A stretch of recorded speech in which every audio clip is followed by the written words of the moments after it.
Fala pessoal, tudo bem? Estamos aqui em mais um podcast, Hope Hour, trazendo esperança para a sua vida através de testemunhos incríveis, testemunhos que têm nos marcado profundamente. Estou aqui com pessoas muito especiais, Tani. Oi, Rafa. Oi, pessoal. Como está sendo incrível, né, esse podcast. E hoje nós estamos aqui muito felizes com mais uma história que eu tenho certeza que vai trazer esperança para você que nos assiste, né, Marcos? Como que você tá? Estou cheio de esperança, na verdade. Já foi muito ministrado aqui nos bastidores e é um prazer imenso estar aqui com você, Axa, estar aqui com você, Rafa, Tani. E eu creio que Deus vai falar muito com as pessoas e conosco aqui, porque é um tema muito interessante esse de hoje. E a nossa convidada, né, a Axa, né, Rafa? A Axa que está aqui hoje. Antes disso, lembrem de curtir, compartilhar essa história, comentar, se inscrever no canal, para que o nosso testemunho avance cada dia mais.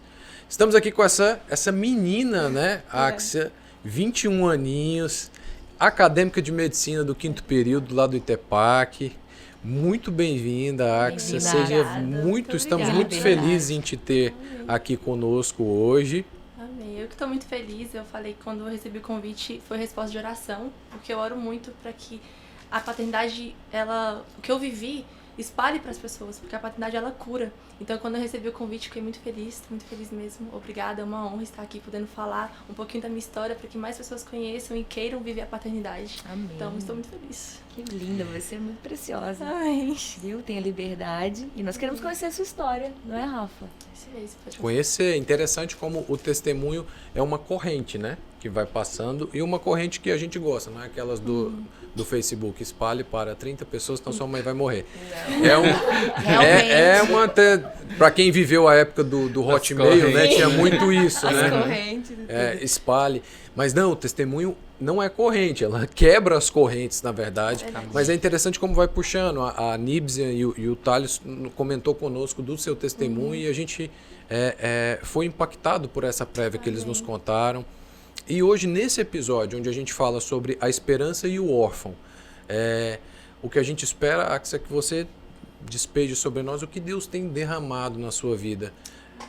Conta pra gente um pouquinho da sua história. Assim, sobre paternidade, a primeira coisa que eu quero falar é que existe uma diferença muito grande entre você saber o que é ter Deus como pai e de você verdadeiramente conhecer Deus como pai.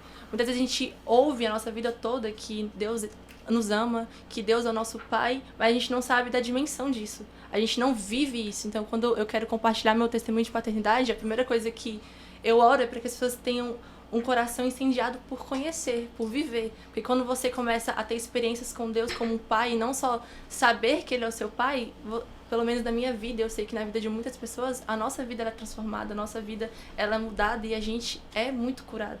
Eu falo assim, eu tenho um exemplo muito legal que eu falo assim, todo mundo aqui conhece o Neymar, é óbvio.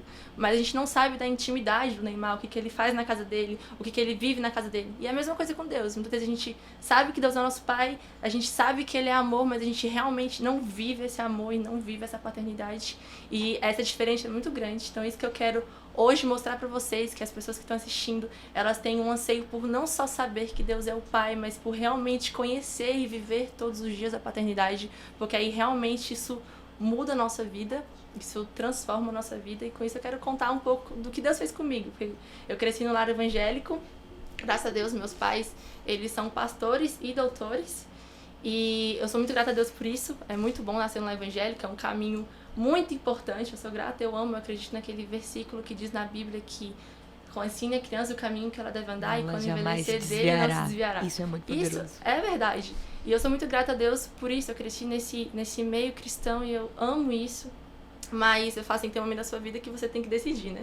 Você chega, a mãe e o pai ensinam, mas tem um momento que você tem que falar, não, é isso que eu quero. Onde você faz as suas escolhas, né? Isso mesmo. E eu fiz a minha escolha e foi muito bom, que foi quando eu conheci a paternidade de Deus. Mas como foi mais ou menos, contando um pouco mais do meu testemunho, como eu falei, eu nasci nesse lar cristão, na igreja, sempre envolvida, sou do Ministério do Mante, aqui de Palmas, amo meu ministério.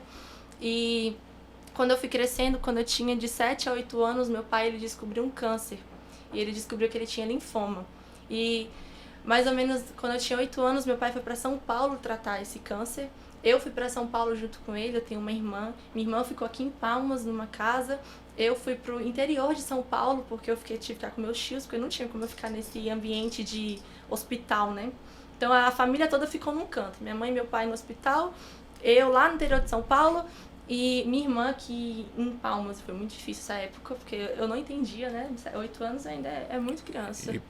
Muito criança e assim, passando por uma experiência muito difícil, que é a separação da família, né? Barra, né? Muito No mesmo. momento que vocês estavam vivendo o momento mais difícil, cada um Teve que Um separar. canto. fisicamente separado, né? Exatamente. E eu acho que eu não entendi. Até falo assim que eu era muito imatura, gente, eu demorei a amadurecer. Demais. Eu acho que com 8 anos eu ainda brincava de boneca. Quando meu pai faleceu, eu ainda brincava de boneca. Então, até hoje, gente, eu tenho brincadeiras com minhas amigas que a gente brinca, parece criança de 5 anos. Então, tipo, aí eu demorei muito a amadurecer. Mas nesse processo, quando um pouco antes de eu fazer 9 anos, meu pai veio pra Palmas, porque o tratamento já era paliativo, não tinha mais, né, muito o que fazer. E quando ele veio pra Palmas, depois de algum tempo, ele faleceu. E quando meu pai faleceu, eu era muito criança mesmo. Meu pai ele era muito presente. Ele era um ótimo pai. Ele trabalhava muito porque ele era anestesista e ainda tinha um ministério e os dois ele fazia com muita excelência. Ele sempre, assim, um exemplo mesmo. Minha mãe também, ela é um exemplo, ela faz os dois com muita excelência. E meu pai era muito presente, eu tenho muitas memórias boas com meu pai. Até algo muito legal que a gente fazia lá em casa era que, como eles trabalhavam muito, mas sempre um dia na semana tinha um dia da gente sair. Então era o dia da família. E aí quando a gente saía era incrível. Eu lembro que a sensação de eu esperar por esse dia, que era o dia que a gente ia sair com meu pai, com minha mãe e com a minha irmã. Até falo que é algo que eu quero fazer quando eu casar com os meus filhos, porque isso marcou minha infância. Eu e minha irmã, a gente conversa sobre isso e vê como isso marcou a nossa infância, de ter o dia da família. Foi muito legal. Então meu pai era muito presente, muito amoroso também. E quando ele veio falecer, como eu falei, eu tinha 9 anos. Eu era muito nova, gente. Eu lembro que eu chorei muito, eu entendi o que era morte, porque eu já tinha tido experiências em menos de 3 anos, mais de 4 mortes na minha família. Então eu sabia que era morte, eu sabia que eu não ia ver meu pai novamente. Eu tenho muitas memórias no caixão. E eu chorava muito, mas, gente, passou uns 5 dias, eu tava brincando. Tava brincando, como esquecendo, sabe? Porque é criança, né? E aí eu fui crescendo. E eu só fui sentir a falta do meu pai na minha adolescência. Aí quando eu tinha uns 12, 13 anos, eu entendi o vazio que estava criando no meu coração. Eu entendi que eu não estava tendo meu pai ali, eu entendi o significado disso. Eu sempre falo que quando você tem um pai presente na sua vida, isso vai determinar um caráter. Mas quando você não tem, isso determina outro. E na minha vida, na adolescência, quando a adolescência está formando caráter, né? E eu tava entendendo isso. E eu lembro que eu comecei a sentir isso. Comecei a sentir, cara, eu tô sentindo falta do meu pai. O primeiro sentimento que veio no meu coração foi insegurança. Que o meu pai, ele tinha 1,90 m e pouco, ele era cheinho. Então, com o meu pai, me sentia segura. E com essa adolescência, eu ia crescendo, eu tava me sentindo insegura. Eu lembro que veio muitos questionamentos no meu coração. Eu questionava Deus. Falava, Deus, por que o Senhor tirou meu pai? Por que o Senhor fez isso? Porque eu não entendia, meu pai era um bom pai, meu pai era um pastor, então por que Deus ia tirar o meu pai? E nesse meio tempo veio esse turbilhão de sentimentos. Eu lembro que eu tive, assim, quase falando pra Deus, eu revoltada, sabe? Eu não entendia. Até que eu tive a minha primeira experiência com Deus, que foi quando a gente estava numa viagem para Israel. A gente todo ano vai para Israel, nossa igreja tem essa visão, e eu amo essa visão de Israel, que a gente acredita realmente o que está escrito na Bíblia sobre a prosperidade de Israel. E é incrível, se eu for falar de Israel, eu passo aqui tempos, porque a Bíblia se torna viva para você. Hoje eu leio a Bíblia, aí eu fecho meus olhos, tá lá do Getsemane, eu fecho meus olhos e consigo ver Israel. É incrível, gente. Eu aconselho vocês viajarem para Israel, que é sensacional. E aí, numa dessas viagens, eu tava exatamente nessa época em que eu tava me sentindo toda segurança, um vazio no meu coração, sentindo que eu não tinha proteção. E aí, nesse dia, Israel é uma peregrinação. Então, você vai todos os dias para vários lugares e Jesus é incrível, a Bíblia toda. E aí, eu fui nesse dia e no último dia tem um dia livre, que é o dia de você fazer o que você quiser. Você vai fazer as compras, você vai fazer o que você quiser. Só que minha mãe sempre ensinou todos os anos que a gente vai aqui nesse dia livre. A primeira coisa que a gente faz é agradecer a Deus pela viagem e pedir para que a gente vá de novo. Então a gente sempre fez isso. E nesse ano a gente foi fazer isso. A gente foi para uma casa de oração, agradecer a Deus pela viagem. E quando a gente chegou lá, tinha 3 mulheres orando. E elas oraram com cada pessoa do grupo e foram orar comigo. Gente, nessa época assim, como eu falei, eu nasci num lar evangélico, mas eu não conhecia Deus tão próximo. E aí nesse tempo elas oraram comigo. E eu nunca vou esquecer da sensação. Que elas oraram e falaram assim, olha filha, eu vejo agora você como uma criança, que Deus te vê como uma criança, em que em volta dessa criança tem um leão, que você não precisa se preocupar, porque Deus, ele é o seu pai. ele protege você. Quando alguma coisa quer atingir você, ele ruge. Então não se preocupa, Deus te protege, você não tá insegura. E aí elas falaram assim também, ela ainda continuaram a falar, mas também Deus, ele é um pai que quer brincar com você. E eu comecei a sentir cócegas em mim.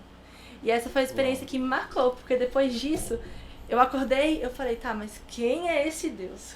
Como assim? Deus, ele é um Deus que me protege, mas ele é um Deus que quer brincar comigo? Como assim? Eu fiquei tipo, porque muitas vezes a gente vê Deus como algo distante, né? Um Deus distante. As pessoas têm essa ideia, né, de Deus, Deus é pai, beleza. Mas o relacionamento que elas vivem com Deus é aquele relacionamento assim, Deus é o Senhor e eu sou o servo. Não existe esse tipo de relacionamento de pai e filho que brincam, pai e filho que se relacionam, que se amam, né, e vivem verdadeiramente a paternidade ali. É exatamente isso. E eu era assim, eu entendia que Deus era algo distante. Mas nesse dia eu falei, uai, eu quero conhecer mais. Eu decidi, falei, uai, agora eu quero mesmo. Eu falei, eu quero brincar com Deus e eu quero sentir a proteção. Então quando eu voltei nessa viagem, eu comecei a praticar Mateus 6,6. Vai falar, quando entrar, ore pro seu quarto, fecha a porta e ore ao seu pai que não pode ser visto. E o seu pai que está no secreto, te ver, ele dará a recompensa. E aí nesses dias, toda vez eu comecei a praticar isso. Comecei a ir pro meu quarto. Então, quando eu sentia falta do meu pai, eu ia pro meu quarto. Até hoje, eu tenho meus momentos com o Espírito Santo, mas nessa época, principalmente, eu ia muito quando eu sentia falta do meu pai. E aí eu comecei a ter grandes experiências com Deus no meu quarto. Grandes experiências de paternidade e grandes experiências de identidade. Porque paternidade é uma identidade. Você falou de identidade, Rafa, você tava com 13, 14 anos já nessa época? Até menos, acho que uns 12. Porque você falou de identidade e... pela experiência que eu também tive, quando eu descobri, e quando a gente descobre, né, a paternidade em Deus, quando nós descobrimos a paternidade em Deus, parece que um download, assim, uma revelação mesmo rápida da sua identidade. É surreal. Né? Então, esse momento é crucial mesmo, quando você entende a revelação da paternidade, não tem como você não entender a sua identidade. E a identidade, para quem tá assistindo, né, você com 21 anos, tem uma galera com essa idade, né, nos 20 aí também, que sofre com essa crise de identidade. Não só porque perdeu o pai, ou por, né, por vários contextos mesmo, porque fica com essa crise de identidade. Só que, né, eu entendo, e eu queria que você falasse dessa identidade, né, porque a identidade você descobre quando você vive, não sabe, né, mas vive. Você deixou bem claro isso, você frisou que não é só o fato de saber, mas é o fato de ter experiência e conhecer mesmo que Deus é o seu pai. E isso mesmo. Queria que você falasse isso. É verdade. O tanto que é importante nessa fase. Você viver. Sim. Eu falo que duas coisas, quando você descobre a paternidade, ela muda na sua vida. A primeira é que você descobre quem é Deus. Você descobre que ele é um bom pai, que ele é um pai carinhoso, que ele é um pai amoroso, que principalmente ele é um pai presente. Que ele é um pai próximo, como você falou. Ele é um pai muito próximo. Então a primeira coisa que quando você descobre a paternidade de Deus é isso. Você vai começar a descobrir Deus. Fala, nossa, Deus ele é um pai amoroso. Deus ele é um pai que quer se mostrar todos os dias que está presente. E a segunda coisa é você descobre quem você é em Deus. Você descobre a sua identidade. Você descobre que você é muito amada. Você descobre das coisas que ele tem pra você. Então isso vai, eu falo assim, que são raízes que criam no seu coração de quem você é quando você descobre a paternidade de Deus. Porque ele vai se mostrar isso. Quando você vai no secreto, você vai orar, além de você estar conhecendo Deus, você está se conhecendo. É uma coisa que eu friso muito nas minhas pregações, é esses dois tópicos. É conhecer Deus, mas também conhecer quem você é pra ele. Porque você vai se conhecendo. E nessa fase, né, Rafa? A gente lida com muitas emoções. Tipo turbilhão assim, de emoções, é um turbilhão de emoções, né? Você vai descobrindo. E sem ter a maturidade para lidar com elas, né? Eu acho que é diferente quando eu me lembro assim das crises de adolescência, e na verdade muitas crises que às vezes as pessoas olham e acham uma bobagem, né? E naquele momento você passa muitas crises por várias questões, né? Inclusive hormonais, mas você não tem maturidade para filtrar e lidar com aquilo. E isso é importante, me chama muita atenção no teu testemunho, Axia, porque você direcionou a ausência do teu pai para o secreto com Deus. Exatamente. Porque nesse momento, né, nós conhecemos quantas histórias de pessoas órfãos, e vale lembrar também dos órfãos de pais vivos, né? Aquele pai presente, mas que, né? Ou que não conhece o pai, ou que os pais, né, não são presentes. Quantas pessoas em todas as classes sociais, desde a pessoa mais pobre que mora nas comunidades até pessoas que habitam mansões em condomínios, vivem muito isso, os órfãos de pais vivos. E quantas vezes, exatamente nessa fase da vida, na adolescência, essa carência ela é canalizada para vícios, relacionamentos amorosos, e acabam aprofundando mais ainda o buraco, né, existencial daquela pessoa. Ao invés de... E nos separando de Deus, e ao invés de sanar aquilo, aprofunda o buraco. Então é muito interessante o que você fez, né? Canalizar a carência, a saudade do teu pai, para um encontro diário com Deus. É verdade, eu sempre falo que tem um versículo na Bíblia que está Romanos 8, 28, fala que todas as coisas cooperam para o bem daqueles que amam Deus. A gente às vezes acha que só as coisas boas cooperam para aqueles que amam Deus. Mas todas as coisas ruins cooperam.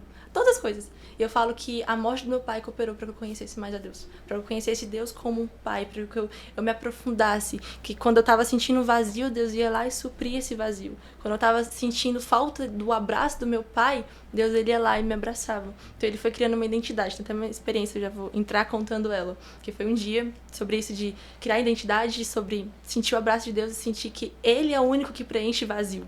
Porque não adianta, como o senhor falou, buscar em outros lugares. Não tem como. É só Deus que preenche isso. Isso é bíblico. E um dia eu estava fazendo uma atividade na escola e aí tinha que olhar foto, procurar foto. Aí pronto, eu fui procurar umas fotos, achei fotos do meu pai. E aí eu lembro que eu comecei a chorar. Comecei a chorar. Aí o que eu fui fazer? Fui pro meu quarto, fui orar. Fechei a porta do meu quarto e fui orar. E aí eu lembro que eu entrei no quarto e eu chorava. E naquele dia a única coisa que eu queria era o abraço do meu pai. Como eu falei, ele era grandão, e então era um abraço seguro pra mim. E naquele dia eu entrei chorando muito no meu quarto. E eu falava, Deus, eu só queria o abraço do meu pai. Eu queria me sentir segura, protegida. E eu sentei no chão, deitei no chão e coloquei a playlist. Aí começou uma música muito linda, a gente não tem voz. Desculpa, mas ela fala assim, abraça-me. Conhece? Conheço. E... Abraça-me, do David da Heloísa, né? Isso. E começou essa música, eu tava no chão. Quando do nada eu só fiz assim. Só que nesse momento que eu fiz assim, era como se o chão se transformava em nuvem. Eu não sei explicar a sensação pra vocês. Não tava confortável. E eu me abraçava, eu não me sentia. Eu sentia como um abraço, como se eu sentia o calor do Espírito Santo me abraçando. E aí, em vez de eu estar chorando ali pela falta do meu pai, eu tava chorando porque o Espírito Santo tava no meu quarto preenchendo isso. Me preenchendo e falando, olha, eu tô aqui te abraçando. Eu lembro que eu fiquei um tempão assim, sentindo e muito feliz. Sentindo, chorava, e quando eu levantei, eu falei, Deus, eu quero uma confirmação do que eu senti aqui. Ousada, né? Eu já tava sentindo, tinha sentido. Eu falei, Deus, eu quero uma confirmação do que eu senti aqui, desse abraço, que quando eu abrir a janela, tiver um arco-íris, é a confirmação do que eu senti aqui. Eu abri a janela, tinha um arco-íris. Então, Deus, ele foi assim, toda a minha vida, tem muitas mais experiências, vou contando pra vocês, mostrando essa identidade. Mostrando que eu era filha e suprindo. Eu falo que ele estava presente. Que ele estava presente. Eu falo assim, que hoje eu sei quem eu sou. E que eu sou filha de Deus. Até quando, ano passado, eu fui pra Suíça, eu passei 3 meses lá numa base missionária. Foi incrível, gente, tempo 100% para Deus. Eu acordava pra Jesus, eu dormia pra Jesus. Foi incrível, eu realizei um sonho. Só que no final da viagem, tive uma menina... Eu tava contando, já tinha contado meu testemunho de paternidade pra turma. E eu tava contando, e no final da viagem eu tive Ela veio conversar comigo, uma desavença. E ela, por causa de algo que tinha acontecido na base. E ela chegou em mim falando assim, olha, você não é filha. Olha, você não é filha de Deus. E não sei do que. E eu só fiquei quieta, não respondi. Eu só fiquei quieta. E aí eu fui pro quê? Fui pro meu quarto. Fui orar. E eu falei, Deus, o Senhor viu o que ela falou pra mim? Na mesma hora Deus falou, você sabe quem você é e você sabe com as raízes que você é, minha filha. O que ela tá falando não importa, porque você sabe quem você é.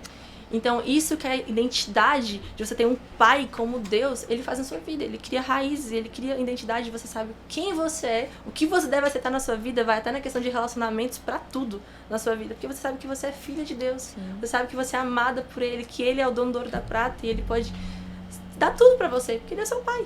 Isso é um ponto muito importante, porque ao longo da nossa, da adolescência e juventude, a gente vai lidando com coisas, ambientes, cenários que tentam roubar a nossa identidade, dizer que nós não somos filhos. Até, às vezes, a gente mesmo se depara em situações que a gente duvida mesmo da nossa identidade. Será que eu realmente estou vivendo como filha? E aí vem aquela mente, pensamentos tentando roubar esse lugar. Então, você teve esse tipo de crise ou só foi essa?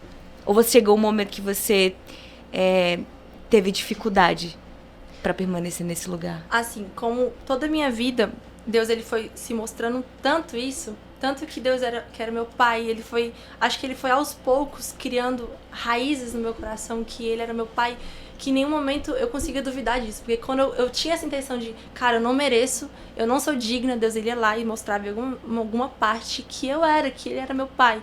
Então, realmente, muitas vezes a gente quer falar que a gente não é digna, que a gente não vive isso. Mas Deus, se você buscar ele, se você realmente continuar ali ouvindo Jesus, ele sempre vai te mostrar que você é. Sempre vai te mostrar que você é amada, ele sempre vai te mostrar que você é filha, que você é filho. Porque uma das coisas que o inimigo mais faz é tentar tirar.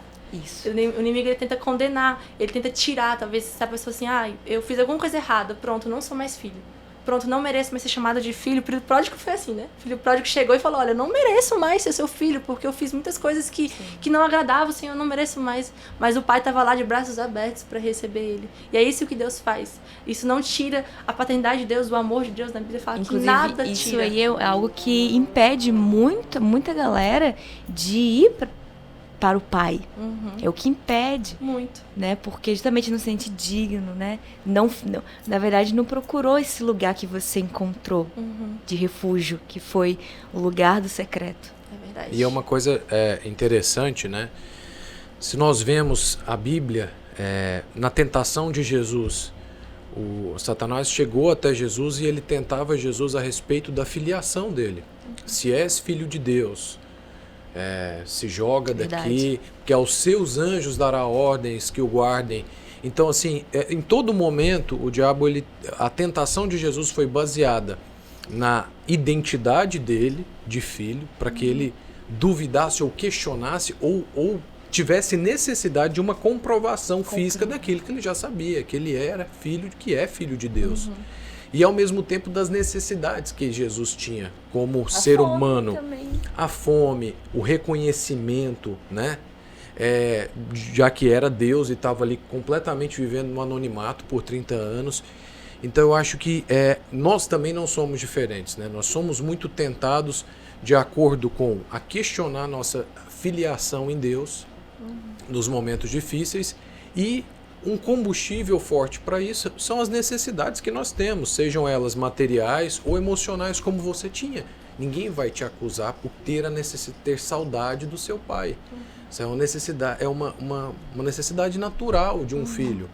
Porém, né, é um caminho que muitos trilham, é que essa necessidade natural, ausente da consciência de filiação em Deus, faça essa pessoa seguir por caminhos destrutivos, né? É exatamente isso, porque eu acho que a primeira coisa que o inimigo não quer é que você conheça Deus como um pai. Ele quer tentar roubar isso, ele quer tentar roubar que nós somos filhos, porque ele não é. Então ele quer tentar roubar isso, e ele quer tentar fazer você suprir isso em outras coisas. Tem um versículo na Bíblia que eu até queria ler, que eu acho muito legal a junção dele. Lá em Efésios 1:5 vai falar assim: Deus já havia resolvido que nos tornaria seus filhos por meio de Jesus Cristo, pois esse era seu prazer e sua vontade. Então nesse versículo vai falar que é do prazer e da vontade de Deus, que a gente se torne o quê? Filhos. Mas também lá em Gálatas 5:6 vai falar assim: e para mostrar que vocês são filhos, Deus enviou o Espírito do seu Filho ao nosso coração, que exclama, Abba, Pai. Para mim, quando eu junto esses dois versículos, eu entendo duas coisas. É que, primeiro, que é da vontade de Deus que a gente se torne filho. Mas também que em nós, Deus colocou um espírito que clama pelo Abba, Pai. Por isso que não adianta correr para outras coisas, não adianta tentar preencher esse vazio com outras coisas. Qualquer outra coisa não vai adiantar, porque o nosso espírito vai estar clamando pelo Abba, Pai, pela presença de Deus, por conhecer mais de Deus. Então eu acho muito lindo quando a gente junta esses dois versículos, faz a associação de que é da vontade de Deus, mas que em nós também há esse desejo de conhecer a paternidade de Deus, de conhecer mais a Deus. E aí quando a gente segue esse caminho de realmente seguir e conhecer isso, pronto, aí vem a identidade, aí vem as raízes. Axa, em relação ao seu pai natural, a gente sabe que você supria todas as suas necessidades, né, em Deus. Mas quais foram as principais necessidades que você sentiu assim, em relação à figura do seu pai natural? E como você foi lidando com cada uma delas, suprindo cada uma delas no Senhor? Assim, tem uma história engraçada disso. de questão que do meu pai suprir e Deus também suprir, né? Que Deus, ele sempre fazia isso. Meu pai, como eu falei, era muito presente, muito amoroso, então ele supria tudo pra mim. Tem gente que, infelizmente, não tem essa presença de pai, não sabe o que é ser suprido pelo pai, mas aí Deus também vai lá e preenche o vazio. E meu pai não, ele preenchia tudo. Ele preenchia tudo que eu precisava, tudo que eu necessitava, meu pai estava ali para preencher. Ele era muito presente. Então, quando eu perdi meu pai, eu falei, uai, cadê? Cadê o que está preenchendo? Aí eu tive uma experiência muito legal com Deus sobre isso. Muito legal essa pergunta, porque cai muito. Um dia, eu gosto muito de maquiagem, gosto muito de vestidos. E meu pai, ele orava pra ter uma filha assim, porque minha mãe e minha irmã não gostam. Elas fogem disso. Já eu não. Você é vaidosa. Né? Eu sou vaidosa. Vamos, por mim, eu passo horas maquiando. Enquanto todos os homens pedem pra Deus tirar isso da esposa e das filhas, ele era um santo homem, viu? Ele era o sonho dele, eu amo. E eu nasci assim, desde pequena. Meu pai teve que me proibir de usar maquiagem, porque eu chegava na igreja com maquiagem até aqui. Tem negócio, ele contava que era em cima da sobrancelha. Ele, assim, que foi que eu fiz. E aí, quando ele faleceu, uma pessoa chegou em mim falando, né? Nossa, você é o sonho do seu pai. Porque você gosta de maquiagem, você gosta de salto alto. Eu tenho 1,77 m e eu ainda uso salto. Eu me sinto um avatar? Me sinto. Mas eu uso, porque eu gosto. E aí, ela falou isso. Ela falou, nossa, o sonho do seu pai era te levar numa loja e você escolher o que você quisesse. Se te levar numa loja de maquiagem, de roupa, escolher o que você quisesse. E eu, nossa, nossa, meu coração. Quem não quer ver isso, né? Ir numa loja e falar, escolhe o que você quiser, gente, pelo amor de Deus. Eu sou toda filha, né? Nossa! E aí, quando eu vi isso, eu falei, glória a Deus, que bom, não vivi, mas queria. E aí, um dia, cheguei no meu quarto, falei isso pra Deus. Falei, nossa Deus, não vivi, nem pra... E aí... Um dia eu tava no aniversário da minha mãe, chegou uma amiga da minha mãe pra dar parabéns pra ela, deu um bolo. E ela foi no meu guarda-roupa e pegou todas as minhas roupas. Nossa, que feio. Nossa, que feio. Meu Deus, você usa isso? Feio. Ela, vamos pro shopping. Ela me levou a tarde inteira no shopping e ela fez exatamente isso. Ela falou, olha, pega tudo aí, vamos, me ensinou a vestir. E ela pegou tudo, eu ganhei o guarda-roupa completo. Uau. E aí eu cheguei em casa, eu fui orar e contar tudo pra Deus. Porque meu momento de oração, assim, eu conto tudo pra Deus, como se ele não soubesse e ele não estivesse no meu dia. Mas eu conto pela minha visão. Eu faço o diário de Axel. O diário de Axel. Hoje em dia, antigamente eu só conversava, hoje em dia eu gosto até de escrever. E aí eu escrevo, mas esse dia eu tava só falando mesmo, conversando com Deus. E eu falei, nossa, Deus, o meu dia foi incrível. Eu fui fazer compras e eu ganhei tudo. E na mesma hora Deus falou, filha, porque isso era o seu sonho. E se o seu pai, o Antônio, não estava aí para suprir isso, eu estou para suprir. Incrível. Se seu pai não teve como fazer isso, eu enviei uma pessoa para que fizesse e realizasse o seu sonho. Então Deus, ele foi suprindo tudo que eu precisava. Eu falo que eu não me sinto órfã hoje. Lógico que eu sinto muita saudade do meu pai, porque não tem como tirar isso de mim. Eu sempre vou sentir. Mas eu sou muito curada na questão do vazio. Porque eu não tenho hoje, eu não sou órfã. Eu tenho o melhor pai do mundo. Eu me emociono de falar de Deus, da paternidade, se eu chorar aqui. Eu me emociono porque eu sou tão apaixonada naquilo que Deus me mostrou. Eu sou tão apaixonada pela paternidade de Deus que, pra mim, nada que alguém possa me oferecer, nada que o mundo pode me oferecer vai suprir o que Deus já tá suprindo na minha vida. Então Deus, ele foi fazendo isso, ele foi suprindo em cada área, sabe?